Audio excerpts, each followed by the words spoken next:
चलो बेटा रेशियोज के अंदर 4 हेडिंग्स हमने पढ़ी थी। बाद में लिक्विडिटी रेशियोज, इसके क्वेश्चन माइक्रो 20 और ये totally dependent on balance sheet थी। हम करंट एसेट की वैल्यू भी कहां से ढूंढ रहे थे? बैलेंस शीट में से। करंट लायबिलिटी की वैल्यू भी कहां से ढूंढ रहे थे? बैलेंस शीट में से। दूसरी रेशियोज आती है सॉल्वेंसी। कौन सी आती है? ये भी बैलेंस शीट पे ही डिपेंडेंट है मोस्टली, क्योंकि इसमें debt, equity, shareholder funds, इस तरह की चीजें ढूंढी जाती है। ठीक है। तीसरी आती है हमारे पास टर्नओवर। टर्नओवर के अंदर कुछ वैल्यूज हमारी एसेट्स की आएगी, जैसे स्टॉक की, ट्रेड रिसीवेबल की, ट्रेड पेबल की। ठीक है। कुछ वैल्यूज आएंगी हमारे पास, एक आधी वैल्यू जैसे प्रॉफिट लॉस की या कोई बैड डेट्स की वैल्यू आ गई, या वो भी एंड में से आएंगे। तो ये थोड़ा सा मिक्सचर है, 80-90% बैलेंस शीट है। तो ये तीन रेशियो मेजॉरिटी हमारी किस पे डिपेंडेंट होती है? Balance sheet. एक रेशियो है प्रॉफिटेबिलिटी। कौन सी रेशियो है? ये रेशियोज पूरी तरह से किस पे डिपेंडेंट होता है? Statement of PNL. ठीक है। तो हमने एक हेडिंग कर लिया व्हिच वाज लिक्विडिटी रेशियोज। ठीक है। ऑर्डर वाइज तो हमें इससे करना चाहिए, but this is a difficult part profitability का। अगर हम इसको लास्ट में करते हैं तब तक वो पीक हो जाता है कि क्वेश्चन कर करके मोनोटोनस हो जाता है। तो व्हाट आई डू नॉर्मली, मैं पहले लिक्विडिटी करवा के I move to this thing. Why? Balance sheet हो गया, अब हम पीएनएल को समझना शुरू करें। पीएनएल के अंदर कौन कौन से आइटम्स आती हैं, कैसे आती हैं। जैसे फॉर एग्जांपल वर्किंग कैपिटल का फॉर्मूला पता लग गया अब आपको, टोटल डेट का फॉर्मूला पता लग गया, क्विक एसेट्स का फॉर्मूला पता लग गया, और एक इंफॉर्मेशन दी है उसमें से हम मिसिंग वैल्यू निकाल सकते हैं। जैसे बैलेंस शीट के अंदर shareholder fund, non current liability, current liability total आ गया, इधर से non current assets and current assets आ गया। तो आपको एक छोटी सी रफ में बैलेंस शीट ड्रॉ करके वैल्यूज निकालनी कुछ हद तक आ गई है। ठीक है। जब हम इनको तीनों को और करेंगे तो वो परफेक्ट हो जाएगा। बट अ प्रॉब्लम कम्स कि पीएनएल के बारे में नहीं क्लैरिटी आ पाती। तो earlier I also used to do के ऑर्डर में चलते थे, जैसे बुक में और सिलेबस में बोला है, but understanding point of view से व्हाट आई हैव रियलाइज्ड, ये टॉपिक हमेशा वीक रह जाता है। दैट्स व्हाई मैं इसको पहले करने लगा। इसको 3-4 दिन 2 दिन फालतू लगेंगे, लिक्विडिटी को हमें 2 या 3 दिन लगेंगे, इसको 5 दिन लगेंगे, क्योंकि इसकी रेशियोज टेक्निकल है। ठीक है ना। तो अभी मैं आपके साथ फर्स्ट नंबर पे ये, सेकंड पे ये, थर्ड पे सॉल्वेंसी करूंगा, उसके बाद I will stop it there, क्योंकि पहले वो तीनों को परफेक्टली करेंगे फिर टर्नओवर करेंगे। ठीक है। आज हम स्टार्ट क्या कर रहे हैं? Profitability ratio. हेडिंग बनाओ। ठीक है। लिखो profitability ratio.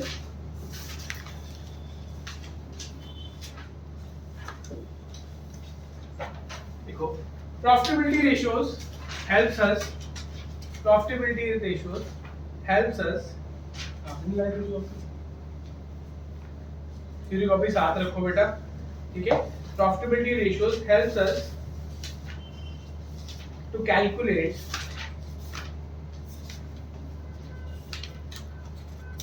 financial performance of the business, to calculate financial performance.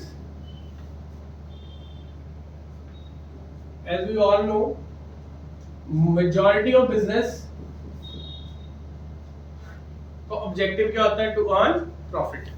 तो प्रॉफिटेबिलिटी रेशियो हमें ये हेल्प करती है जानने में कि हमारे बिजनेस कितना प्रॉफिट कमा रहा है, कितना अच्छा करवा रहा है, कितना इंपॉर्टेंट है। In a very long run only profit is not the parameter, wealth is also a parameter. तीन चीजें होती हैं लाइफ में, one is profit, second comes wealth, third comes value.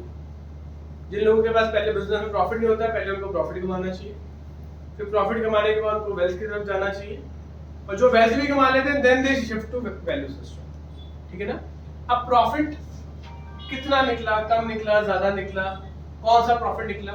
जब हमने स्टेटमेंट ऑफ पीएनएल को पढ़ा, अब यहाँ पे एक आता है आरएफओ, अदर इनकम, क्या आ गया? Total RFO. This is the first heading. ठीक है। फिर आते हैं हमारे एक्सपेंसेस। एक्सपेंसेस के अंदर हमने हेडिंग्स पढ़ी थी। कौन कौन सी हेडिंग पढ़ी थी? Number 1 was cost of material consumed, जिसके अंदर परचेज और चेंज इन इन्वेंटरी आता है, purchase of stock and trade and change in inventory. उसके बाद क्या आता है हमारे पास? Employ benefit expense. उसके बाद क्या आता है? Depreciation and amortisation. उसके बाद क्या आता है? Finance cost. ठीक है। उसके बाद क्या आता है? अदर्स। इनके अंदर भी सब हेडिंग्स है, इनके अंदर आइटम्स है, सब हेडिंग्स। ये बेटा हेड है, ये सब हेड है, इनके अंदर आइटम्स है। जैसे एम्प्लॉय बेनिफिट एक्सपेंस में क्या था हमारे पास? Salaries, wages, bonus, commission. ठीक है। डेप्रिसिएशन अमोर्टाइजेशन में depreciation of furniture, goodwill, return of, intangibles के ऊपर आएगा। फाइनेंस कॉस्ट में क्या था हमारे पास? interest paid on debentures, interest paid on loan, share issue expenses, debenture issue expenses, पैसा फाइनेंस करा सारा उसके लिए। और जो इन सब में नहीं आता वो कहाँ पे आता है? अदर्स में। वो कहाँ पे आता है? Rent paid, bad debts, electricity bill, इस तरह की। ठीक है, अब यहाँ पे जो नंबर 1 फीस का टोटल आता है, total of expenses. Rent paid पहले वाले में नहीं आ सकता? बेटा कॉस्ट ऑफ मटेरियल कंज्यूम होता है जो कोर बिजनेस की आपकी आइटम है उसके खर्चे, जो ट्रेडिंग अकाउंट है। ट्रेडिंग अकाउंट वाली आइटम, तो उसमें रेंट थोड़ा आता है, उसमें तो आपके परचेज ऑफ मटेरियल तो वेजेस उसी में आएंगे। नहीं, वेजेस सैलरीज एंड वेजेस में एम्प्लॉयज बेनिफिट एक्सपेंस में आएगा। तो वो ट्रेडिंग में से आपका बेटा ट्रेडिंग और वो पीएनएल वाला लॉजिक खत्म हो गया, डायरेक्ट एक्सपेंस है इसलिए। डायरेक्ट इनडायरेक्ट का कोई लॉजिक नहीं आएगा यहाँ पे। आप लोगों को पीएनएल वाला मैं बताऊंगा, वो अलग से बैठ के करना, आप लोगों ने शायद मिस आउट किया हुआ इसलिए आपको लग रहा है। ठीक है ना, जो समझने वाली बात है समझो। यहाँ पे ये रेवेन्यू आया, ये क्या है? एक्सपेंस। फिर हम क्या निकालते हैं? Profit before tax, that is 1 - 2। ये कौन सा प्रॉफिट आ रहा है? सीधा नेट प्रॉफिट। कौन सा आ रहा है? प्रॉफिट हमने पढ़ा हुआ है, प्रॉफिट कितनी तरह का होता है? Number 1 gross profit, net gross profit के बाद दूसरा कौन सा निकलता है? Net operating profit. Gross profit के बाद दूसरा कौन सा निकलता है? उसके बाद कौन सा निकलता है? अब ग्रॉस प्रॉफिट क्या होता था? ये हमारी सेल्स परचेज का डिफरेंस। इसका डिफरेंस। ऑपरेटिंग प्रॉफिट क्या होता था? सेल परचेज के अलावा ऑपरेटिंग एक्सपेंसेस और ऑपरेटिंग इनकम्स, यानी इनडायरेक्ट के अंदर भी हम ऑपरेटिंग नॉन ऑपरेटिंग करते थे। और नेट प्रॉफिट क्या होता है? सारे एक्सपेंसेस और सारी इनकम्स के बाद जो पैसा बचा। क्लियर बात? तो यहाँ पे हम जो रेशियोज निकालेंगे, ठीक है, पहली रेशियो होगी ग्रॉस प्रॉफिट रेशियो। ठीक है, इस ऑपरेटिंग प्रॉफिट के बेसिस पे दो रेशियोज निकलती हैं। एक को कहते हैं हम ऑपरेटिंग रेशियो, इसको कहा जाता है ऑपरेटिंग कॉस्ट रेशियो। अगर कल ऑपरेटिंग रेशियो लिखा हो तो मतलब किसकी बात हो रही है? Operating cost. ऑपरेटिंग कॉस्ट को बेसिकली हम कॉस्ट ऑफ मटेरियल कंज्यूम जो सीओजीएस निकालते थे उससे आगे एक स्टेप जाएंगे। मैनेजरियल एक्सपेंसेस नहीं बेटा, वो डायरेक्ट में तो ज्यादा अभी मैं बताऊंगा, अभी पता होता तो हम करते क्यों। ठीक है ना, और एक जाएगा हमारा ऑपरेटिंग प्रॉफिट। पहले पूरा होने दो लेक्चर, फिर उसके बाद हम जाएंगे। एक है हमारा कॉस्ट, एक है हमारा प्रॉफिट। जब अकेला वर्ड ऑपरेटिंग लिखा तो कौन सी रेशियो है? कॉस्ट वाली है। ठीक है, तो नंबर 2 ये रेशियो हो जाएगी, नंबर 3 ये हो जाएगी, नेट प्रॉफिट कौन सी रेशियो बनेगी? नंबर 4। एक फिफ्थ रेशियो उन्होंने और दी हुई है, दैट इज आरओआई। क्या नाम है उस रेशियो का? रियल लाइफ में सबसे ज्यादा काम की रेशियो। आप किसी भी बिजनेस में, किसी भी काम में कैसे वैल्यूएशन करते हो? कितना पैसा लगाया और कितनी कमाई। This ROI gives us that exact thing कि हमने अर्निंग कितनी की, दैट इज कॉल्ड एबिट, जो बिजनेस स्टडीज में भी आता है आपको। ठीक है, divide by capital employed. Capital employed मतलब टोटल पैसा लगाया कितना। ठीक है, तो how much we have invested in the business and how much is our amount invested. ठीक है ना, हम कहते हैं हमने बिजनेस में 10 लाख रुपए लगाए और साल का 1 लाख रुपए कमाया, तो कितने परसेंट रिटर्न हुए? 10%। जो हमें याद है गुडविल में कहते थे एनआरआर ऑफ द बिजनेस 10%, 15%, 20%। तो इस रेशियो को बेस लेके बनाई जाती है। इसमें और चीजें भी आती हैं, ईपीएस, टीपीएस, पीई रेशियो, बड़ा कुछ होता है, बट अभी +2 लेवल पे आपको बेसिक। तो ये 5 रेशियोज उसके अंदर पढ़ने वाले हैं। लिखो, in profitability ratios we will discuss following ratios. In profitability ratios we will discuss following ratios. Number 1, gross profit ratio. अब मैं इनके फॉर्मूलाज भी लिखूंगा, आप भी साथ साथ लिखते जाओगे। ठीक है, नंबर 1 ग्रॉस प्रॉफिट रेशियो। इसका फॉर्मूला लिखो, gross profit divided by RFO into 100. Gross profit. RFO की फुल फॉर्म। RFO की फुल फॉर्म क्या होती है? क्या होती है बेटा RFO full form? Revenue from operation. इसका दूसरा नाम नेट सेल्स होता है। RFO को हम या नोट बना के लिख लेते हैं। ठीक है, RFO stands for revenue from operations.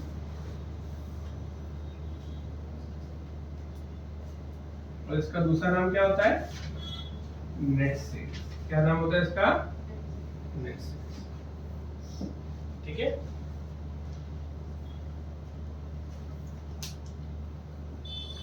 अब इसके नीचे आप लिखो gross profit is equal to, इसके पहले फॉर्मूला लिखवाता हूँ ना आपको। ग्रॉस प्रॉफिट याद है +1 में क्या कैसे निकलता था? ट्रेडिंग अकाउंट का जो Sales बैलेंस फिगर minus, होता है, purchase minus indirect expenses. जो ट्रेडिंग अकाउंट का बैलेंस कैसे फिगर फॉर्मूला होता बताओ उसका। ये अभी सामने दो Sale- formula, sales minus what? है, sales minus all the direct expenses. नहीं, ऑपरेटिंग +1 में ये फॉर्मूला पढ़ा था, सेल्स माइनस सीओजी। COGS। क्या फॉर्मूला था? Sales minus. COGS. अब इसके नए नाम लिखेंगे, सेल्स का क्या नाम हो गया? आरएफओ। सेल्स का क्या नाम हो गया? और सीओजी इसको क्या कहेंगे?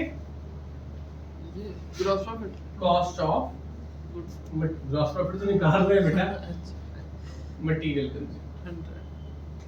जिन्होंने फर्स्ट चैप्टर किया है कॉस्ट ऑफ मटेरियल कंज्यूम निकाला था ना हमने, उसके प्रैक्टिकल्स भी किए थे, ठीक है? तो दैट विल बी, या एक मिनट रुको, इसको थोड़ा सा चेंज करो, इसको यहाँ पे करो, कॉस्ट ऑफ आरएफ, ठीक है? कॉस्ट ऑफ आरएफ, ठीक है? अब cost of RFO basically same COG का नया नाम। अब इसका फॉर्मूला लिखो, cost of RFO is equal to cost of material consume plus change in inventory. आई फॉर्मूला भी लिखेंगे हम सारे, ठीक है? Plus change in inventory. अब सीओजी इसका फॉर्मूला क्या होता था, याद है सबको? What was the GP formula? Plus R। इसका फॉर्मूला होता था opening stock plus purchases plus Minus- direct expenses minus closing closing stock. stock। अब उसी फॉर्मूले को देखो यहाँ डाल दिया, change in inventory, cost of material consume का फॉर्मूला क्या होगा? Net purchases net purchases plus direct expenses. तो फॉर्मूला उसको सिर्फ कैटेगराइज कर दिया। नए नाम और दे दी। चेंज इन इन्वेंटरी का क्या फॉर्मूला है हमारे पास? Opening minus opening minus closing, तो ओपनिंग प्लस हो रहा है, क्लोजिंग माइनस हो रहा है, तो सेम वही चीज ओपनिंग इन्वेंटरी इसमें क्या हो रही है और क्लोजिंग इन्वेंटरी क्या हो रही है? माइनस। तो ये सेम पिछले साल वाला फॉर्मूला ही है, opening stock plus purchases plus direct minus. Sir ये बस सीओजीएस का फॉर्मूला। सीओडीएस का फॉर्मूला होता था हमारे पास ओपनिंग स्टॉक, हमारा स्टॉक कहते थे ना, plus net purchases plus direct expenses minus closing stock. ये फॉर्मूला लिखते थे, जिसको नए नाम से ये लिख रहे हैं, ठीक है? हेडिंग्स के अकॉर्डिंगली फॉर्मूला लिखना पड़ेगा, that is how the things will go, ठीक है? इसके नीचे एक नोट लिखो, डायरेक्ट एक्सपेंसेस में क्या क्या है। इनसे आपकी और अंडरस्टैंडिंग डायरेक्ट बढ़ेगी। एक्सपेंसेस जो आरएफओ के अंदर है वो कह रहे हो, डायरेक्ट एक्सपेंसेस ये वाले कह रहा हूँ। तो इनका हमने कहा आरएफओ तो सेल्स, क्यों? अगर मान लो आपको डायरेक्ट एक्सपेंसेस टोटल ना दिया हो तो कहां से निकालोगे? नहीं, पर हमें नाम थोड़ी ये वाली यूज आने से। यही आने बेटा इसमें, नई बैलेंस शीट कंपनी की बनानी, +1 से बाहर आ जाओ, +2 के अकॉर्डिंग चलना है हमने। That is why first chapter इतना जरूरी है, वो होगा तो सारा कुछ समझ आएगा, ठीक है? देखो, डायरेक्ट एक्सपेंसेस इंक्लूड्स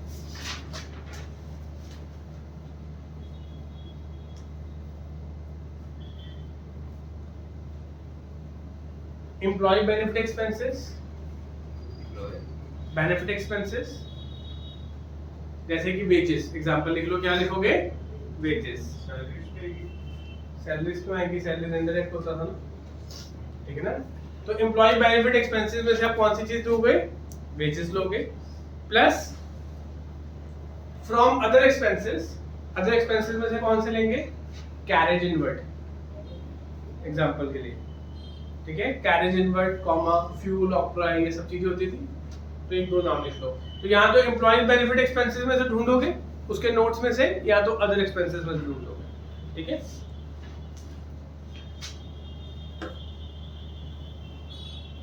चलो लास्ट में नोट लिखो, higher the GP ratio, note लिखो, higher the GP ratio better it is, higher the GP ratio better it is. GP ratio जितनी ज्यादा आएगी उतना अच्छा होगा। Higher the GP ratio better it is, because we will have because we will have higher margin. We will have higher margin because we will have higher margin to meet our operating and non-operating expenses. To meet our operating and non-operating expenses. ठीक है? Because we will have higher margins to meet our operating and non-operating expenses. अगर gross profit ज़्यादा होगा तो हम अपने operating non-operating यानी कि indirect expenses, basically indirect expenses के दो पार्ट होते हैं, एक होता है operating, एक होता है non-operating. उनको पूरा करने के लिए ज़्यादा पैसा है हमारे पास, ये कहना चाहते हैं. ठीक है? चलो दूसरी रेशियो लिखो, ऑपरेटिंग रेशियो. हेडिंग बना लो. ये फॉर्मूले इकट्ठे करेंगे तो ही समझ आएगा. ठीक है? Operating ratio. ठीक है, लिखो इसके अंदर. ये कॉस्ट पर नहीं. जब कुछ नहीं लिखा तो कौन सी है, तो ब्रैकेट में लिख लो कॉस्ट. लिखो this ratio establishes the relationship between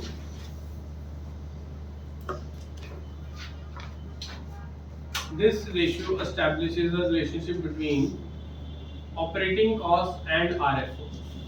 अच्छा, सारी की सारी रेशियो परसेंटेजेस में इसलिए 100 से मल्टीप्लाई हो रहा है. ठीक है, प्रॉफिटेबिलिटी के रेशियोज को किसमें रिप्रेजेंट करना होता है हमने, परसेंटेज में, इसलिए मल्टीप्लाई बाय 100 हो रहा है. Establishes the relationship between operating cost and RFO.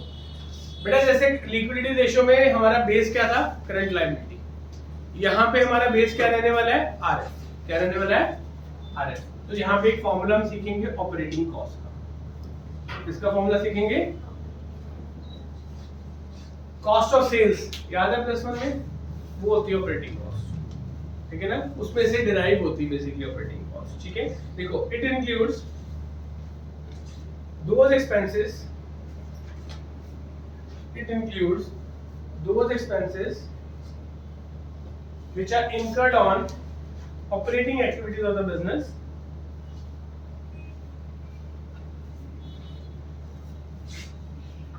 Operating activities कौन सी होती हैं, जो डायरेक्ट प्रोडक्शन में डायरेक्टली हमारी प्रोडक्शन का पार्ट होती है. सैलरी, वेजेस, किसी तरह का रेंट. सैलरी थोड़ी होती है, सैलरी भी तो काम कर रहे हैं ना. किसी भी तरह का इलेक्ट्रिसिटी बिल, किसी भी तरह का रेंट, जो हमारे जिस चीज का बिजनेस कर रहे हैं उसका पार्ट है. नीचे लिखो note non operating expenses and non operating incomes. Note लिखो, नोट सर मैं बाद में लिखूंगी. नॉन कहां से लिखोगे, बच्चे से लेके non operating expenses and non operating incomes. Non operating expenses and non operating incomes will not be considered. इसका फॉर्मूला क्या होगा, cost of RFO plus operating expenses. Cost of RFO plus operating expenses. बेटा यहाँ पे अगर आपने cost of RFO निकालना सीख लिया तो वही यहाँ पे यूज हो जाएगा, उसको दोबारा लिखने की जरूरत तो नहीं है. अगर हम लिखते भी हैं तो कॉस्ट ऑफ RFO क्या बनेगा, opening inventory plus net purchases plus direct expenses minus closing inventory. कभी कभी क्वेश्चन में कॉस्ट ऑफ मटेरियल कंज्यूम्ड और चेंज इन्वेंटरी दिया होगा तो आपने उसी को डायरेक्टली ले लेना, ये फॉर्मूला नहीं लेना. ठीक है, तो अगर एक रेशियो में एक फॉर्मूला अच्छे से करोगे, ये इंटरकनेक्टेड है, आगे जाके यूज होने. ठीक है, अब ऑपरेटिंग एक्सपेंसेस लिखते हैं कौन से होते हैं. लिखो operating expenses equal to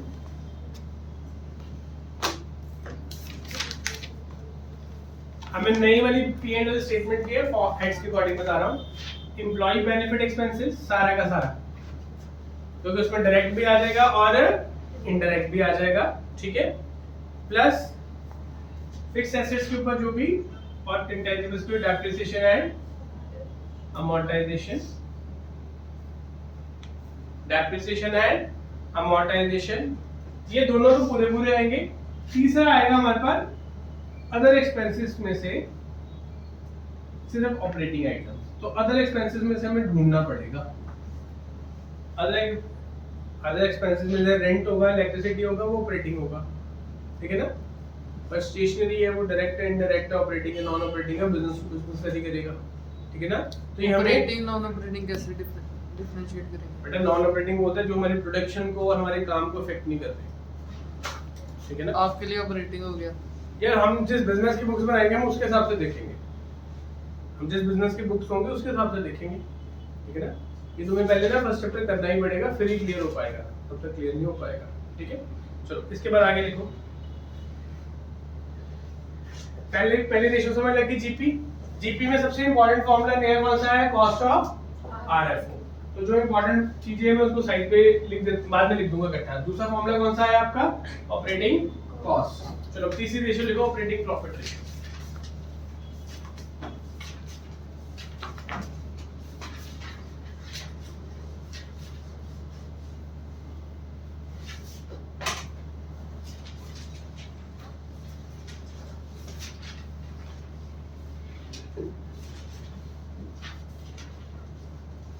Operating cost divided by RFO into 100। आज चार ही करेंगे, पहले चार के क्वेश्चंस करेंगे, आरओआई अलग से करेंगे, ठीक है ना।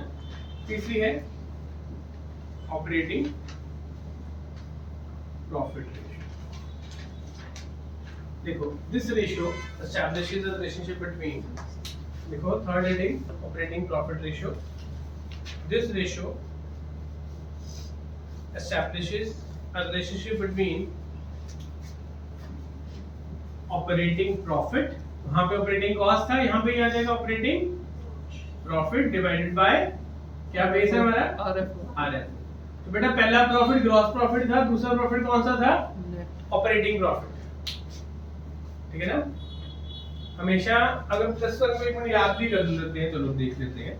यहाँ पे जीपी आता था हमारे पास, तो यहाँ पे क्या आता था, एनपी। तो यहाँ बीच में ऑपरेटिंग प्रॉफिट आता था। जब हम जीपी में से ऑपरेटिंग एक्सपेंसेस और ऑपरेटिंग इनकम्स एडजस्ट करते थे, ऑपरेटिंग प्रॉफिट आता था। जब नॉन ऑपरेटिंग एक्सपेंसेस करते थे तो नेट प्रॉफिट आता था। Basically indirect expense include operating and non operating दोनों, तो हम इकट्ठा कर लेते थे। बट वहाँ पे ऑपरेटिंग प्रॉफिट के भी 2-3 क्वेश्चन हमने किए थे, इसको याद होगा। तो एक ग्रॉस प्रॉफिट की वैल्यूएशन, एक ऑपरेटिंग प्रॉफिट की वैल्यूएशन, नेट प्रॉफिट की वैल्यूएशन, तीन प्रॉफिट्स की वैल्यूएशन सीखनी है। अब आगे लिखो ऑपरेटिंग प्रॉफिट क्या होता है। लिखो operating profit gives us the operational efficiency of the business. The operational efficiency, हमारे ऑपरेशंस कितने बढ़िया है, उनसे कितने कमाई होती है। Gives us the operational efficiency of the business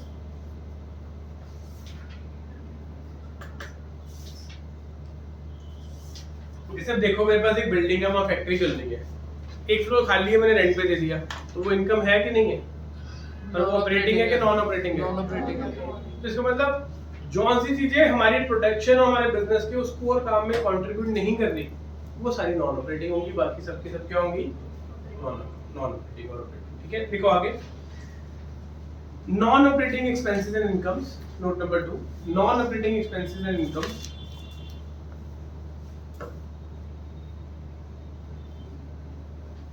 are not incurred in order to earn profits. Non-operating expenses and incomes are not incurred in order to earn profits. अब एग्जांपल लिख लो इनकी, आपको हेल्प होगा। पहले लिखो नॉन ऑपरेटिंग एक्सपेंसेस की example, non operating expenses की example पे लिखोगे, नॉन ऑपरेटिंग इनकम्स की एग्जांपल पे लिखोगे, क्योंकि ये कम होगी, ऑपरेटिंग वाली ज्यादा होगी, तो हम इनको निकाल के बाकी लिखेंगे। एक्सपेंसेस के अंदर लिखो, जैसे कि फाइनेंस कॉस्ट के अंदर interest on borrowings, interest on borrowing. बेटा जो आप इंटरेस्ट पैसा कहाँ से ला रहे हो बिजनेस में, अपना पैसा ला रहे हो कि उधार का पैसा ला रहे हो, उससे क्या बिजनेस की मशीनें ज्यादा बढ़िया या कम बढ़िया चलेंगी, इसका मतलब ऑपरेशनल एफिशिएंसी को इफेक्ट नहीं करता। मशीनरी कितने की ला रहे हो, उस पर कितनी डेप्रिसिएशन पड़ रही है, उससे इफेक्ट पड़ता है। वर्कर कितने बैठा रहे हो, वर्कर कितना स्किल्ड ला रहे हो, उसको कितनी सैलरी दे रहे हो, उससे इफेक्ट पड़ता है। रॉ मटेरियल किस तरह का ला रहे हो, इलेक्ट्रिसिटी की वॉट कितने आ रहे हैं, कितनी पावर सप्लाई कॉन्टिन्यूस है, उससे फर्क पड़ेगा, ठीक है ना। 50 लाख की मशीन के लिए 50 लाख रुपए आए कहाँ से, वो फर्क। तो फाइनेंस कॉस्ट मेजॉरिटी कहाँ चली जाएगी, नॉन ऑपरेटिंग। कहाँ चली जाएगी, नॉन ऑपरेटिंग में। उसके अलावा प्रॉफिट और लॉस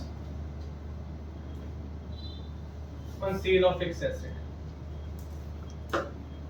नॉन करंट एसेट्स पे चाहे प्रॉफिट हो चाहे लॉस हो, अगर लॉस होगा तो कहाँ आएगा? एक्सपेंसेस में। प्रॉफिट होगा तो कहाँ आएगा? इनकम। क्योंकि फिक्स्ड एसेट्स के प्रॉफिट से हमारा क्या बिजनेस चल रहा है? नहीं, वो हमारा बिजनेस के लिए होना बहुत जरूरी है। क्या हमारी कोशिश होती है कि हमने फिक्स्ड एसेट को प्रॉफिट लॉस पे करना है।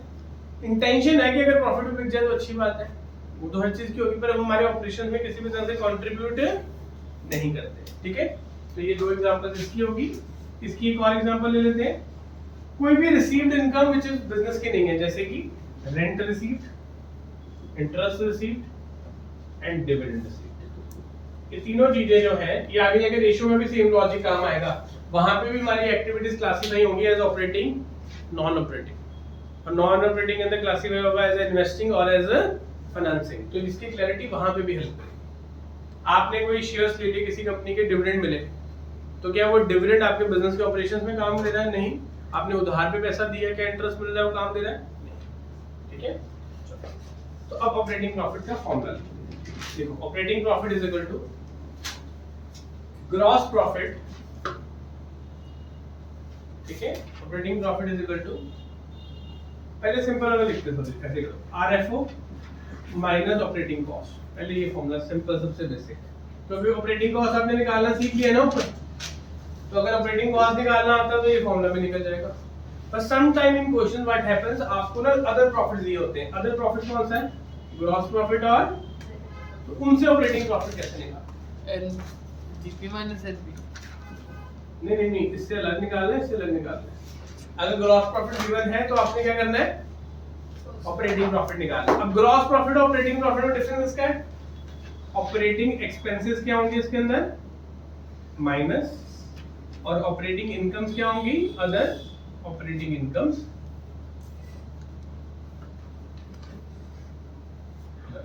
ठीक है, ऑपरेटिंग एक्सपेंसेस जो होंगे वो क्या होंगे? माइनस, और ऑपरेटिंग इनकम्स क्या होंगी? प्लस। वैसे इसमें बहुत रियल होता है, ये जनरली नील ही रहता है, ये मैंने आपको समझाने के लिए बता दिया। क्योंकि आरएफओ होगा या अदर इनकम होगा, अदर इनकम में ये तीन चीजें आती हैं, तो इसका मतलब तब होगा जब बिजनेस डाइवर्सिफाइड है। बिजनेस के अंदर 10, 20, 30 तरह के आइटम्स हैं, तो किसी भी आइटम से कुछ काम होता है तो हम उसको ऑपरेटिंग मानते हैं। तो ये वाली आइटम बहुत नेक्स्ट टू जीरो आती है, हमेशा फॉर्मूला क्या रहेगा? GP minus operating expenses. ठीक है, अब नेट प्रॉफिट अगर दिया हुआ है, नेट प्रॉफिट निकालते वक्त क्वेश्चन को ध्यान से आंसर देना, अगली रेशियो में भी काम आएगा। नेट प्रॉफिट निकालते वक्त कौन से एक्सपेंसेस कंसीडर होते हैं? ऑपरेटिंग या नॉन ऑपरेटिंग? Non operating. दोनों होते हैं। कौन से कंसीडर होते हैं? और ऑपरेटिंग प्रॉफिट निकालते वक्त कौन से कंसीडर होते हैं? ऑपरेटिंग। तो इसका मतलब अगर हमें नेट प्रॉफिट से ऑपरेटिंग पे जाना है तो हमें किसका डिफरेंस खत्म करना है? Non operating. और नॉन ऑपरेटिंग एक्सपेंसेस हमने क्या किए होंगे? माइनस किए होंगे, प्लस किए होंगे? माइनस किए होंगे। अगर खर्चे हमेशा क्या होते हैं? माइनस। तो यहाँ पे क्या हो जाएगा? नॉन ऑपरेटिंग एक्सपेंसेस प्लस हो जाएंगे। ये 1 मार्क्स में बड़ी बार क्वेश्चन आता है फॉर्मूला को यहाँ पे। नॉन ऑपरेटिंग एक्सपेंसेस क्या हो जाएंगे? प्लस, और नॉन ऑपरेटिंग इनकम्स क्या हो जाएंगी? माइनस। व्हाई ऊपर क्यों नहीं किया ऐसे? क्योंकि बेटा उसने तो कंसीडर ही नहीं किया नॉन ऑपरेटिंग। वहां तो हमने ग्रॉस प्रॉफिट को ऑपरेटिंग एक्सपेंसेस माइनस कर लिए, क्योंकि ऑपरेटिंग प्रॉफिट में सिर्फ ऑपरेटिंग एक्सपेंसेस कंसीडर होने चाहिए। अब ये देखना, जीपी था, ऑपरेटिंग प्रॉफिट था, नेट प्रॉफिट था। मुझे एक बार यहाँ से यहाँ आना है तो ऑपरेटिंग एक्सपेंसेस माइनस करेगा। एक फॉर्मेट बनवाता हूँ, भी आपको और सिंपलीफाई हो जाएगा। इसमें नॉन ऑपरेटिंग एक्सपेंसेस और नॉन ऑपरेटिंग इनकम तूने माइनस किए हैं, तो इधर से इधर जाना है तो इसको माइनस किया, इसको प्लस किया, रिवर्स नहीं करना पड़ेगा। ठीक है, पहले नोट करो, फिर मैं फॉर्मेट पे आता हूँ। ठीक है, तो यहाँ पे एक नया फॉर्मूला जो सीखने वाला है वो कौन सा है? Operating cost. इसका फॉर्मूला है ऑपरेटिंग कॉस्ट। करो नोट, कर लिया तो फिर अगली हेडिंग बनाओ, नेट प्रॉफिट रेशियो।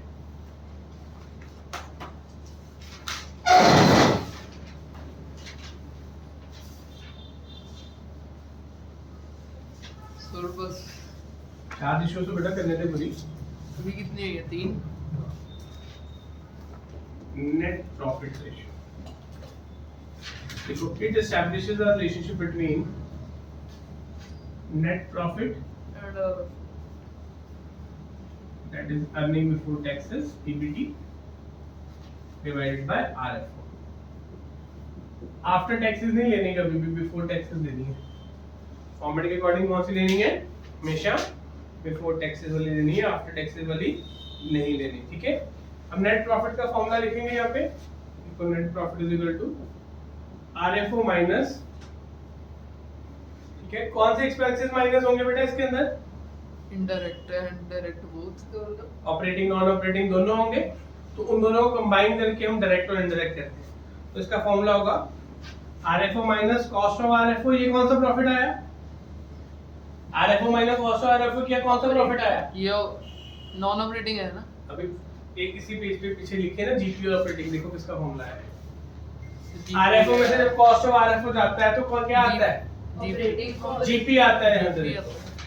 जीपी का फॉर्मूला क्या लिखा देखो, RFO minus cost of RFO क्या? Cost of RFO type of, अगर 11th के हिसाब से देखें तो वही आ गया ना। बेटा उसके हिसाब से पेपर नहीं ना आना, 12th के हिसाब से देखें। सर अभी तो समझ ही नहीं आ रहा। हाँ तो आज पहला दिन थ्योरी चल रहा है, सबके 10-10 क्वेश्चन करेंगे, बैठेगा दिमाग में, टाइम लगेगा, ठीक है। अब ये कौन सा प्रॉफिट आ गया? जीपी। जीपी में से क्या माइनस करते थे कि ऑपरेटिंग प्रॉफिट आता है? अभी हमने ऑपरेटिंग का फॉर्मूला क्या लिखा देखिए, ऑपरेटिंग एक्सपेंसेस क्या माइनस करते थे? Operating expenses. तो इसमें से ऑपरेटिंग एक्सपेंसेस भी माइनस होंगे, ठीक है। तो जीपी माइनस ऑपरेटिंग एक्सपेंसेस, ये सेकंड लेयर आ गई उसकी। ये जीपी का फॉर्मूला, ये किसका हो गया? ऑपरेटिंग का। अब नेट प्रॉफिट में कौन सी चीज रहेगी कंसीडर करने वाली? Non operating. तो इसके अंदर नॉन ऑपरेटिंग एक्सपेंसेस भी माइनस होंगे प्लस नॉन ऑपरेटिंग इनकम, ठीक है। अब ये हमारा फॉर्मूला किसका बना था? This was for GP. ये किसका फॉर्मूला था? Gross profit. ये किसका फॉर्मूला था? Operating profit. और ये टोटल किसका बन गया? Net profit.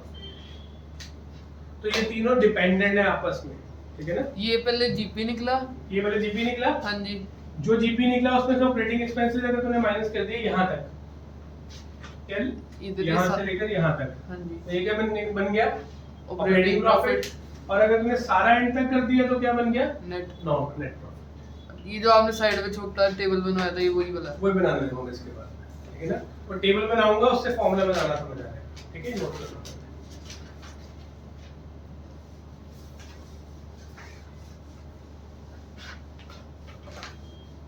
टेबल में ना ऑर्डर याद रखना है कि कौन सा ऑर्डर किसके बाद आता है।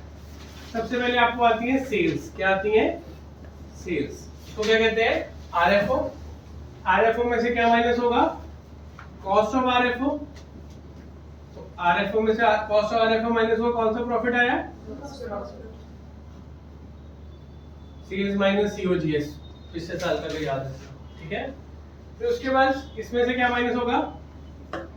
Operating expenses. बेटा ऑपरेटिंग कॉस्ट जो होती है that is cost of RFO plus operating expenses. तो इन दोनों को प्लस करके ऑपरेटिंग कॉस्ट आती है। कई बार केस स्टडी आ जाए, उसमें सब कुछ निकालने को बोला जाए, पूछा जाए what was the operating cost, what was the operating profit. तो ये फॉर्मेट में किसको किससे प्लस करके क्या फॉर्मूला आता है वो भी आपको समझना पड़ेगा, ठीक है ना। This was operating cost. अच्छा ये कौन सा प्रॉफिट आ गया हमारा? ऑपरेटिंग प्रॉफिट आ गया, ठीक है। पहला प्रॉफिट कौन सा हो गया हमारा? Gross profit. दूसरा प्रॉफिट कौन सा हो गया? ऑपरेटिंग। अब तीसरा प्रॉफिट कौन सा निकलेगा हमारा? नेट। Net profit. और ऑपरेटिंग और नेट प्रॉफिट में क्या फर्क है? नॉन ऑपरेटिंग आइटम्स का। तो एक्सपेंसेस क्या होंगे इसके अंदर? नॉन ऑपरेटिंग एक्सपेंसेस माइनस होंगे और नॉन ऑपरेटिंग इनकम्स प्लस। अगर आप ये फॉर्मेट को समझ लेते हो तो आपको फॉर्मूलाज बनाने आ जाएंगे, ठीक है ना। पिछले क्वेश्चन में नेट प्रॉफिट से ऑपरेटिंग प्रॉफिट पे गए थे, ये ऑलरेडी माइनस था, ये प्लस था, उसको रिवर्स करने के लिए हमने उसको प्लस माइनस किया था। समझ आ गई बात? ये फॉर्मेट किया था हमने प्लस वन में भी, याद हो नहीं तो कॉपी खोल लेना कर सकते, हमने फाइनल अकाउंट्स के चैप्टर में किया था। सर अभी तो आपने नॉन ऑपरेटिंग इनकम माइनस कराई थी और वो प्लस कराया था एक्सपेंस। बेटा वही तो बताया ना, नॉट अगर नेट प्रॉफिट दिया है और ये निकालना है, नेट प्रॉफिट दिया है तो ये निकालना है। इसको निकालते वक्त तूने इसको क्या किया हुआ है? इधर से इधर जाएगा तो इसको क्या करेगा माइनस और इसको क्या करेगा, प्लस। वो रिवर्स जा रहे थे इसलिए किया था ना, वो तो क्वेश्चन टिपिकल आ जाए उसके लिए समझाया मैंने, ठीक है, क्लियर हुआ सबको, ठीक है। चलो आज मैं आपको बहुत इजी 3-4 क्वेश्चन देता हूँ जिसमें सीधा सीधा फॉर्मूला होगा, शायद कैलकुलेशन ना के बराबर, ठीक है। देखो बैक एक्सरसाइज निकालो, इसके क्वेश्चन है कौन से पहले वो नोट कर लो कि हमारे पास प्रॉफिटेबिलिटी के क्वेश्चन शुरू कहाँ से होते हैं, दैट इज 134, कहाँ से शुरू होते हैं 134 टू 170, तो क्वेश्चन तो वो 35 ही है। आज आप करोगे क्वेश्चन नंबर 134 135, दो जीपी के बेसिक क्वेश्चन, 145 146, मैं सबके बेसिक क्वेश्चन दे रहा हूँ आज, 152 153, स्टार्टिंग के दो क्वेश्चन दे रहा हूँ सबके, नेट प्रॉफिट के 159 160, हाँ ये 8 क्वेश्चन करके आओ, ठीक है। सब में सिंपल फॉर्मूला पुट करना है, आंसर आ जाएगा, हार्डली 20-25 मिनट्स का काम है, ठीक है। चलो